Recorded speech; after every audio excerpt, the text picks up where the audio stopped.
नमस्कार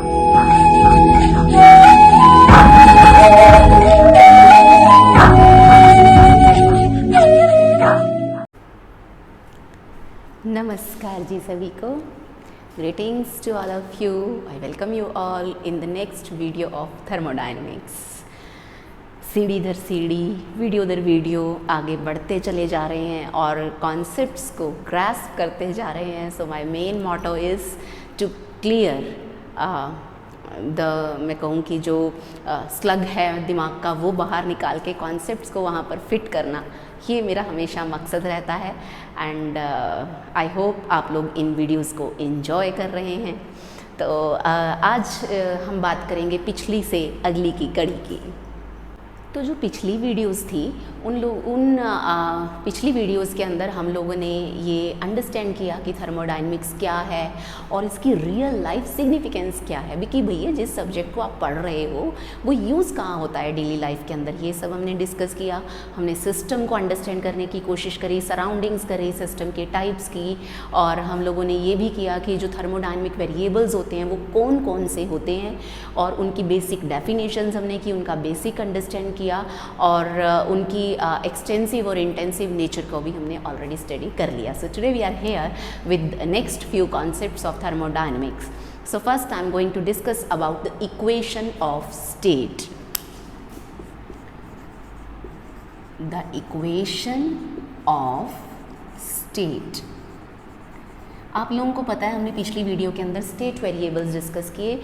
जिसने उस वीडियो को देखा it is well and good, जिसने नहीं देखा लिंक डिस्क्रिप्शन में, आप लोग बड़े आराम से जाकर उसको देख सकते हैं। सो स्टेट मीन्स हम लोगों ने ऑलरेडी बात करी थी कि यहाँ पर स्टेट सॉलिड, लिक्विड या गैसियस जो है वो तो है ही है, लेकिन उसके साथ साथ उस स्टेट के अंदर, उस फेज़ के अंदर pressure, volume, temperature and other thermodynamic variables की जो वैल्यूज़ हैं वो प्रिसाइज हों, फिक्स्ड हों, तो हम उसको एक स्टेट बोलते हैं। और इन वेरिएबल्स को हम लोगों ने स्टेट वेरिएबल्स का नेम दिया था। सो अब उस स्टेट को एक्सप्रेस करने के लिए जो इक्वेशन होगी, और इक्वेशन क्या होगी, the interrelationship between the state variables. So basically जैसे मैं हमेशा कहती हूँ कि आप लोग नोट करते जाइए, मैं बोलती जा रही हूँ, आपके नोट्स जो हैं लास्ट में आपको मिल जाएंगे। सो एग्जाम में आपको जब इक्वेशन ऑफ स्टेट आ जाए फिजिक्स के अंदर या थर्मोडायनेमिक्स फिजिक्स के अंदर, you will write the equation that interrelates pressure, volume, temperature is called equation of state। या मैं कहूँ in general it is the relationship between thermodynamical variables PV, pressure, volume and temperature of the system। तो इनके अंदर जो inter relationship रहती है उसको हम क्या बोलते हैं, इक्वेशन ऑफ स्टेट। इक्वेशन है और प्रेशर, वॉल्यूम, टेम्परेचर होने चाहिए। So in general mathematically I can write F is of PVT equal to 0। Equal to 0 means equation है। FPVT here stands some equation that contains pressure, volume and temperature, and for a system containing ideal gas, equation of state becomes PV is equal to nRT, where P is pressure, V is volume, T is temperature and number of moles of the gas, R is gas constant and its value is 8.31 रहती है इसकी value joule पर mole per kelvin, ये इसकी value रहती है। और अगर आप इसको एनर्जी यूनिट्स में कन्वर्ट करना चाहें तो मैं इसी टर्म को डिवाइड करवा सकती हूँ। आपको पता है कि 1 कैलोरी और जूल में जो रिलेशनशिप रहती है 4.185 जूल पर कैलोरीज। आप इससे अगर इसको डिवाइड करवा देते हैं, इस फैक्टर को सॉल्व करेंगे, यू विल गेट 1.98। अप्रॉक्सीमेशन के अंदर आपके पास ये वैल्यू आएगी और यहाँ पर आपके यूनिट्स जूल से जूल कैंसिल हो जाएगा, it will be calories per mole per kelvin and these are units of heat. तो आप चाहें तो यूनिवर्सल गैस कांस्टेंट जो है इसके यूनिट्स को हीट के जो यूनिट्स हैं उस फॉर्म में भी एक्सप्रेस कर सकते हैं। And here we can also define K is equal to R by N। N Avogadro number रहता है, R की वैल्यू हमें पता है 8.31 जूल पर मोल पर केल्विन ये रहती है। N हमें पता है एवोगैड्रो नंबर है, सो इट इज़ 6.023 इंटू 10⁻⁻23 और जो यूनिट्स रहते हैं वो मॉलिक्यूल पर मोल होते हैं कि एक मोल के अंदर इतने मॉलिक्यूल्स होते हैं। भैया आपको एवोगैड्रो की डेफिनेशन आती होगी। When you will divide this you will get 1.38 into 10⁻⁻23 joule पर केल्विन पर मॉलिक्यूल आप इसको कह सकते हैं। सो इस के को हम बोलते हैं बोल्ट्जमैन कांस्टेंट। दिस के इज कॉल्ड बोल्ट्जमैन कांस्टेंट, या फिर हम इसको रिड्यूस्ड गैस कांस्टेंट भी बोल देते हैं, बिकॉज R बाई एन है, n से डिवाइड हो गया तो इसने R की वैल्यू को कम कर दिया है। That is why this is also called reduced gas constant. अगर हमारे पास गैस 1 मोल, ये n मोल्स के लिए equation of state, if it has to be written for 1 mole, so PV is equal to RT is equation of state for ideal gas and for 1 mole of an ideal gas. So ये रहता है। अगर हमें real gas के लिए equation लिखनी है, for 1 mole of real gas equation of state is represented by van der Waals equation. So van der Waal equation क्या रहती है? P plus A by V square V minus B is equal to RT। n moles के लिए लिखेंगे तो nRT, और 1 मोल के लिए लिखेंगे तो RT। A and B are constants of gas, P and V are pressure and volume, R is gas constant and T is temperature. तो ये रहती है कहानी कि इक्वेशन ऑफ स्टेट क्या होती है। हमने उसको डिफाइन कर दिया है। डिराइव करने का जो मेथडोलॉजी है वो हम जब थर्मोडायनेमिक्स की गुफा में आगे बढ़ जाएंगे, सीढ़ियाँ चढ़ जाएंगे, तब हम जाकर इसकी बात करेंगे। सो यहाँ ये इतना करने के बाद ही, because this is just introduction, तो इंट्रोडक्शन के यहाँ पर in the very end you can write the equation of state for any system is defined और ऑब्टेन्ड फ्रॉम, आप कह सकते हैं कि एक्सपेरिमेंट्स। सो बेसिकली जो इक्वेशंस है ये एक्सपेरिमेंट से भी आ जाती हैं। So in the very last you will write the equation of state for any system, और वो सिस्टम क्या रहेगी? Gas, can be obtained from experiment and it is as much accurate as the experiment that will result, कि जितना accurate experiment होता है उतनी accurate ये इक्वेशन भी रहती है। सो ये कहानी है इक्वेशन ऑफ स्टेट की। So let us move to the next concept, thermodynamic equilibrium. Equation of state के बाद हम अगली बात करेंगे थर्मोडायनेमिक इक्विलिब्रियम। इक्विलिब्रियम आपको पता है इक्वालिटी। इक्वालिटी किस चीज़ की रहेगी कि जो ये हमारे स्टेट वेरिएबल्स हैं, हम इन्हीं की टर्म में हम लोग सिस्टम को डिफाइन करेंगे, और अगर ये जो स्टेट वेरिएबल्स हैं ये कांस्टेंट वैल्यूज़ ले लें इन एनी प्रोसेस और चेंज ना हो, तो हम उसे कहना शुरू कर देते हैं thermodynamical equilibrium. So our next term is thermodynamic equilibrium. Mind it, thermal equilibrium एक अलग टर्म है, थर्मोडायनेमिक इक्विलिब्रियम एक अलग टर्म है। सो हमें वो डिफरेंस भी अंडरस्टैंड करना है। अगर थर्मोडायनेमिक इक्विलिब्रियम एग्जाम में आ जाता है तो आप लोग क्या लिखेंगे? If the values of thermodynamic variables like pressure, volume, temperature they remain constant in any process, the system is said to be in thermodynamic equilibrium. ये बड़ी जनरल सी प्रिसाइज सी डेफिनेशन है। बट जनरली क्या होता है कि whenever system changes its state, its thermodynamic variables like pressure, volume, temperature etcetera try to change. But if system is left itself, its variables have a tendency to be uniform throughout the system, and when these variables attain a steady value and throughout the system is said to be in steady state of thermodynamic equilibrium. कि जब ये जो P, V, T, number of moles, chemical composition, ये सारे parameters, ये जो सारे state variables हैं, जब ये कांस्टेंट वैल्यू अटेन कर लेते हैं तो हम बोलते हैं कि भैया हमारा सिस्टम थर्मोडायनेमिक इक्विलिब्रियम में आ गया। हमने पिछले वीडियो के अंदर भी बात करी थी कि हर एक सिस्टम की नेचुरल टेंडेंसी है टू अटेन इक्विलिब्रियम।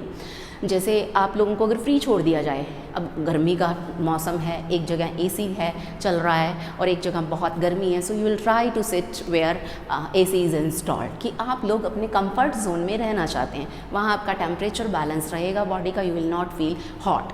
तो बिल्कुल ऐसा ही हर सिस्टम के साथ रहता है कि यूजुअली जब कोई प्रोसेस होता है तो उस प्रोसेस के साथ जो सिस्टम के स्टेट वेरिएबल्स हैं वो अपनी वैल्यूज़ को चेंज करने की कोशिश करते हैं, और वो वैल्यूज़ चेंज होंगी प्रोसेस के साथ। लेकिन अगर हमने सिस्टम को फ्री छोड़ दिया तो वो सिस्टम उस तरफ जाने की कोशिश करता है जहाँ पर वो इक्विलिब्रियम में आ जाए, उसके अंदर कोई अनबैलेंस फोर्स ना रहे, उसके अंदर कोई अनबैलेंस टेम्परेचर ना रहे, कोई अनबैलेंस्ड केमिकल कंपोजिशन ना रहे। तो ऐसा सिस्टम जिसके अंदर ये स्टेट वेरिएबल्स कांस्टेंट वैल्यू ले लेते हैं, उसको हम बोलते हैं कि सिस्टम कहाँ है, स्टेडी स्टेट में या थर्मोडायनेमिक इक्विलिब्रियम में।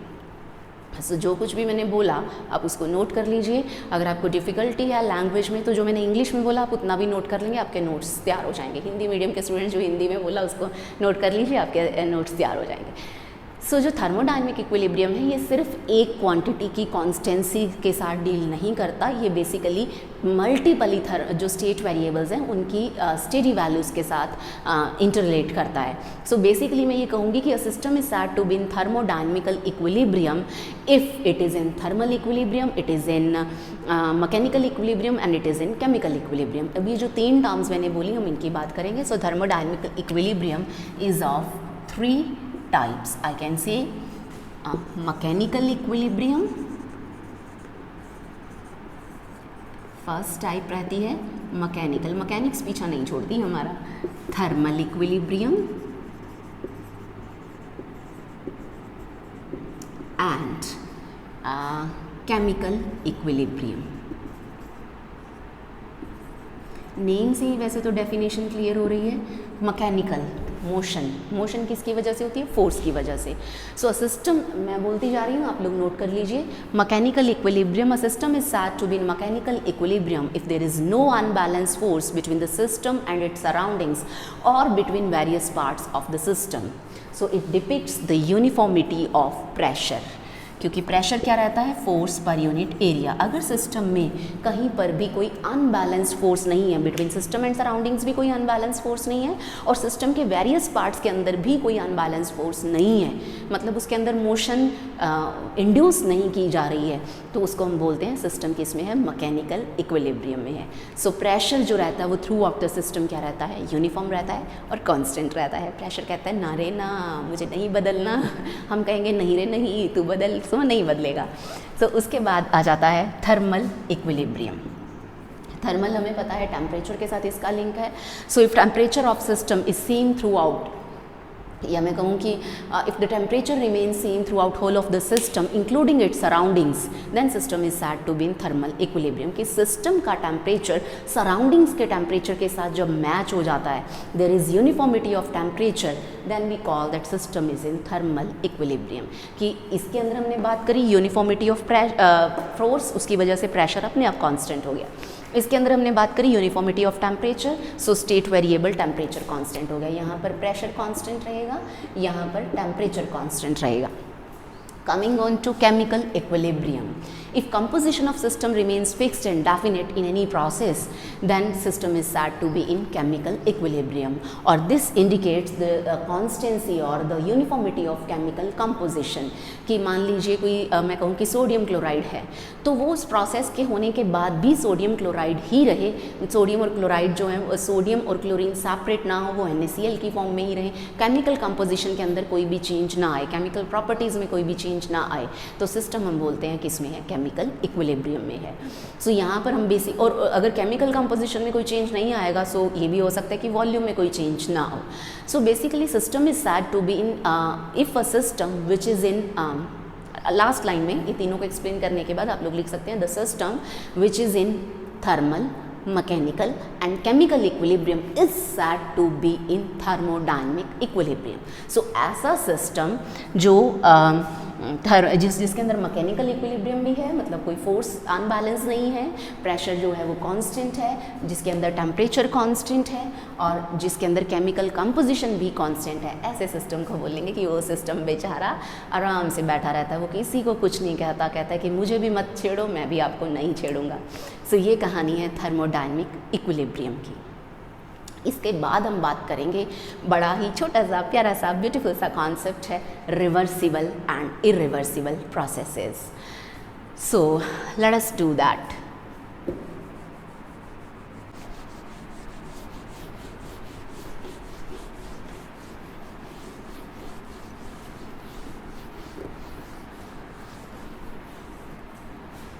अब हमें बात करनी है, 2 टाइप के प्रोसेसेस होते हैं ऑन द बेसिस कि स्टेट वेरिएबल्स की वही वैल्यूज़ अटेन की जा सकती हैं किसी प्रोसेस के बाद जहाँ से शुरू हुए थे, या नहीं की जा सकती. So on the basis of that there are 2 types of processes, reversible process and irreversible process. Name से ही क्लियर है, मैं जो बोलती जाऊंगी आप लोग लिखते जाइए, मैं साथ साथ एक्सप्लेन करती जाऊंगी.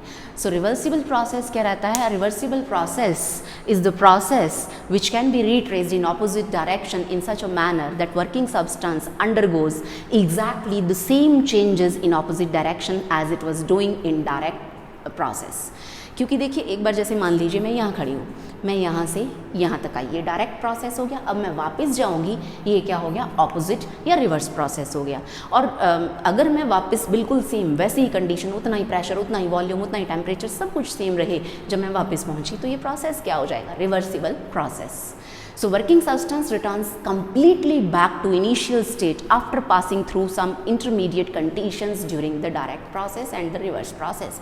कि जिन चेंजेस के साथ सिस्टम डील करता है डायरेक्ट प्रोसेस में, उन्हीं चेंजेस के साथ सिस्टम डील करेगा रिवर्स प्रोसेस में। जहाँ जहाँ तुम, जो तुम, वो मैं, दोनों डायरेक्ट प्रोसेस और ऑपोजिट प्रोसेस, यहाँ पर बहन भाई कह सकते हैं, भाई भाई कह सकते हैं, बहन बहन कह सकते हैं। एक के लिए जो चीज़ है दूसरे के लिए वही रहेगी। एक अगर बढ़ाने की कोशिश करेगा, दूसरा कम करने की कोशिश कर देगा। सो बैलेंस रहता है।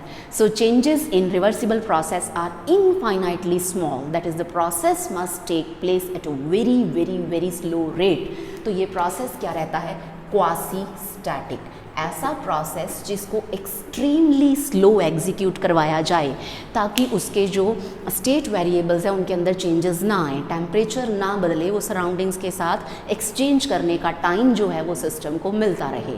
अगर जैसे हम कह रहे हैं कि अगर डायरेक्ट प्रोसेस है, उसमें सिस्टम ने हीट को एब्जॉर्ब किया है, तो रिवर्स प्रोसेस में सिस्टम हीट को एक्सट्रैक्ट कर देगा, रिमूव कर देगा, हीट विल बी रिलीज्ड। अगर सिस्टम के ऊपर वर्क किया गया in the direct process, if work is done on the system in direct process, then work will be done by the system in the opposite process. So there is no net gain of heat, no loss of heat. So ऐसा जो process है बड़ा extremely slow करवाया जाता है। ऐसे process को हम क्या बोलते हैं, रिवर्सिबल प्रोसेस। सो इस प्रोसेस के अंदर जो एंट्रोपी चेंज रहता है वो रहता है ज़ीरो, क्योंकि सिस्टम ना तो हीट गेन करता है ना ही हीट को लूज़ करता है। अगर आपको लगता है कि डायरेक्ट प्रोसेस में हीट गेन हुई है, तो रिवर्स प्रोसेस में उतनी हीट को धक्के देकर बाहर निकाल दिया जाएगा कि तू जा, हमें कोई एक्स्ट्रा एलिमेंट हमारे अंदर नहीं चाहिए। सो इसके अंदर सिस्टम जैसा था वैसा ही रहता है, वो चेंज नहीं होता। मौसम की तरह तुम भी बदल तो न जाओगे। रिवर्सिबल प्रोसेस कहता है मैं तो बदल जाऊँगा, रिवर्सिबल कहता है मैं नहीं बदलूँगा।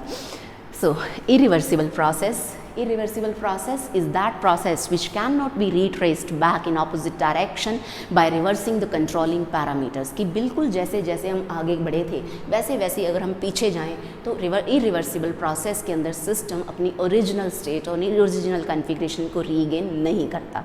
और I must say any process which is not reversible is also called irreversible. कितनी आसान डेफिनेशन है। और which does not satisfy any one of the conditions followed by reversible process is called irreversible process. इसको detail में करेंगे, इसका बिल्कुल opposite आप इधर लिखते चले जाएंगे। There is always net gain of entropy in an irreversible process.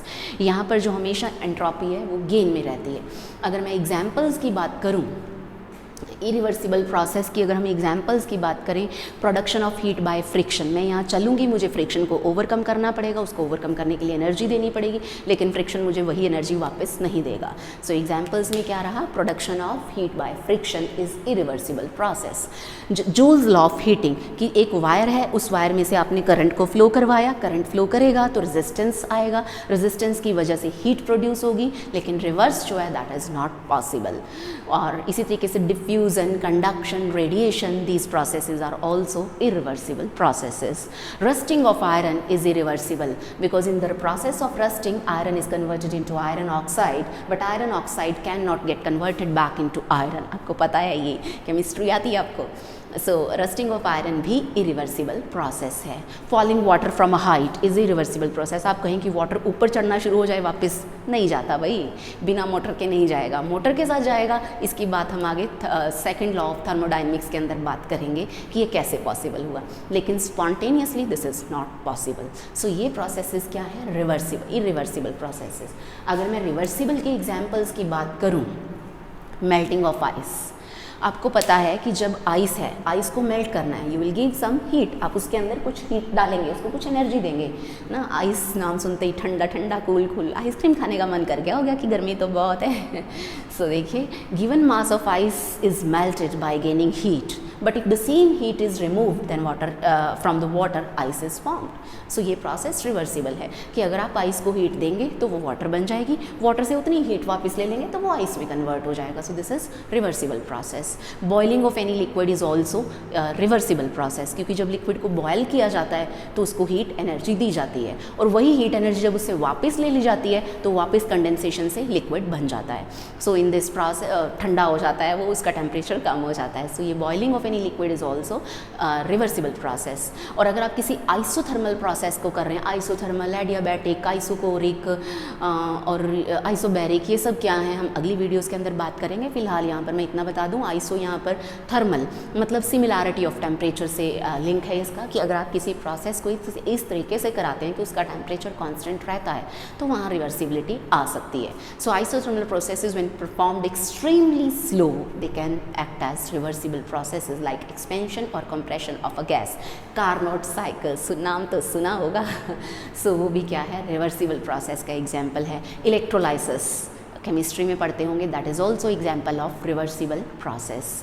Slow expansion और contraction of a spring is also मैं कहूँ कि रिवर्सिबल प्रोसेस, क्योंकि whenever you contract the spring you are giving energy to the spring and when you left that energy is utilized in expansion. तो पहले आपने system के ऊपर work किया, you are performing work on the spring to contract it, but जब आप छोड़ेंगे तो स्प्रिंग वर्क करेगा टू एक्सपेंड। पहले प्रोसेस में work was done on the system, दूसरे प्रोसेस में work is done by the system, जो हमने पहले बात करी। सो ये एग्जाम्पल्स हैं कुछ रिवर्सिबल प्रोसेसेस की। तो अब मैं बात करूँगी कंडीशंस ऑफ रिवर्सिबिलिटी की, कि ऐसी क्या कंडीशंस हैं जिनका फॉलो होना बहुत ज़रूरी है अगर हम किसी रिवर्सिबल प्रोसेस को चाहते हैं। तो अब मैं रिवर्सिबिलिटी पर इतना फोकस इसलिए दे रही हूँ क्योंकि क्योंकि लॉस नहीं है एनर्जी का, बिल्कुल भी एनर्जी का लॉस नहीं है, तो एफिशिएंसी बढ़ रही है सिस्टम्स की। आपको पता है कार्नोट साइकिल आइडियल इंजन के साथ रिलेट करता है, और इंजन्स आप लोग कार, स्कूटर, बाइक सब चलाते हैं, तो वहाँ पर आपको एफिशिएंसी ज़्यादा चाहिए कि कम पेट्रोल डीजल यूज़ हो और हम लोग ज़्यादा डिस्टेंस तक जाएं, तो एनर्जी लॉसेस कम होने चाहिए। वो लॉसेस कहाँ कम होंगे, रिवर्सिबल प्रोसेसेस में। सो दैट इज़ वाई हमारा मेन फोकस जो है वो इसी के आसपास रहेगा, इसी के आसपास घूमेगा, हम इसी को स्टडी करने की कोशिश करेंगे। सो कंडीशंस ऑफ रिवर्सिबिलिटी जो रहती हैं वो क्या रहती हैं। Number 1, no heat should be lost by the substance undergoing reversible change by conduction, convection और रेडिएशन और इन ओवरकमिंग फ्रिक्शन। किसी भी तरीके की हीट सिस्टम से बाहर नहीं जानी चाहिए, ये पहली कंडीशन है। आप लोग नोट कर लीजिएगा जो मैं बोलती जा रही हूँ, एंड आपके नोट्स भी तैयार हो जाएंगे। So number 1, no heat should be lost by the substance undergoing reversible changes by conduction, convection, radiation और इन ओवरकमिंग फ्रिक्शन। तो किसी भी तरीके की हीट जो है वो सिस्टम से बाहर नहीं जानी चाहिए। Number 2, the process must be quasi static. हमने पहले भी बात करी कि एक्सट्रीमली स्लो एग्जीक्यूट करना है हमें, ताकि सो दैट स्टेट वेरिएबल्स में अटेन अ स्टेडी स्टेट और यूनिफॉर्मिटी रहे, and values of state variables can be defined uniquely at any instant. ये हमारी सेकेंड कंडीशन हो गई।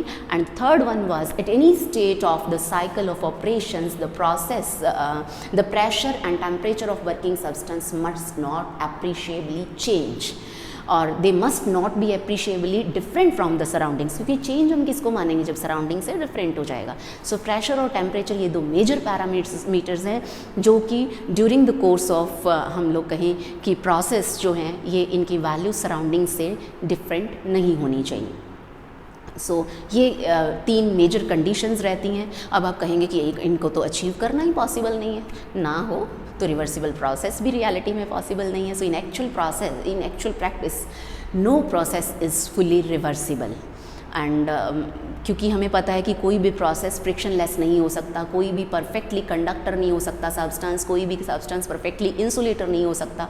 सो perfect conductors are not possible, perfect insulators are not possible, and frictionless processes are not possible. So reversible processes are not possible in actual processes but in perfection.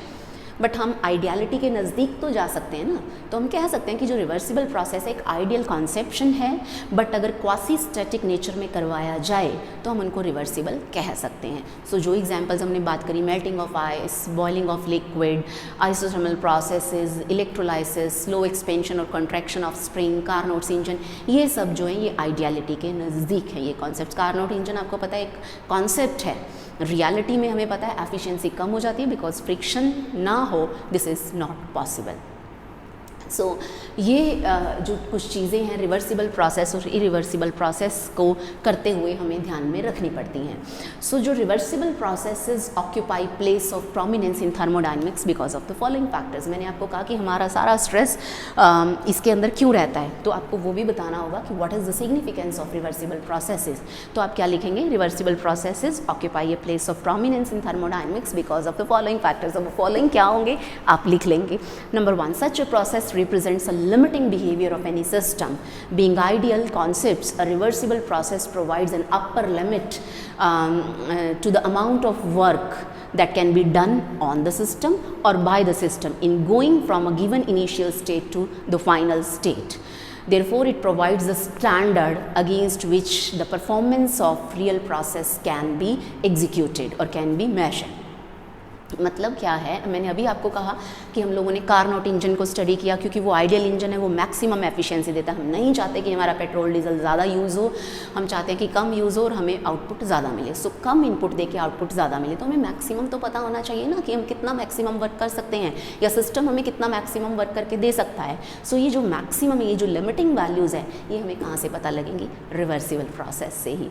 उसके बाद second point में आप लोग लिखेंगे, though the system as well as the surroundings play definite roles in any process in thermodynamics. We are mainly focused on the changes occurring within the system, and for that certain thermodynamical equations are written in terms of parameters of the system, and this is possible only in case of reversible process कि जो pressure, volume, temperature, chemical composition, number of moles, इनके अंदर जो interrelationships हैं और उनकी maximum values, उनकी limiting values, ये values हम सिर्फ और सिर्फ reversible के अंदर ही equations को precisely लिख सकते हैं। That is why reversible process की तरफ हमारा फोकस मेन रहता है। अब यहाँ एक बात और अंडरस्टैंड करनी ज़रूरी है कि रिवर्सिबल प्रोसेस और एक टर्म होती है साइक्लिक प्रोसेस। वैसे हम टाइप्स ऑफ प्रोसेसेस में बात करेंगे साइक्लिक की, लेकिन रिवर्सिबल और साइक्लिक में थोड़ा फ़र्क रहता है। Reversible is a different term and cyclic process is a different term.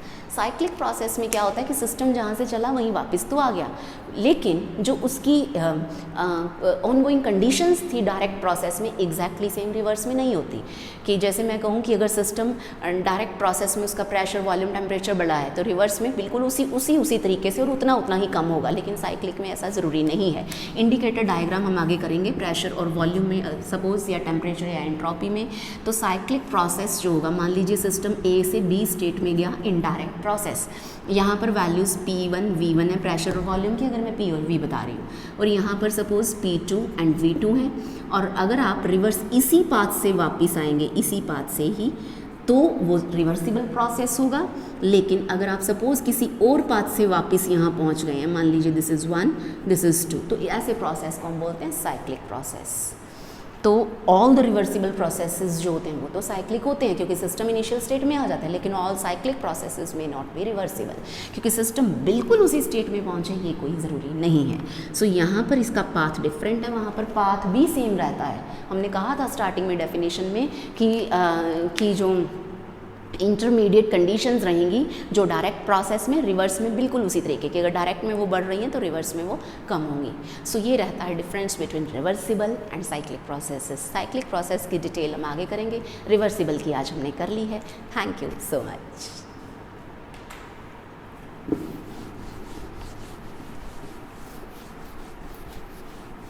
Thank you.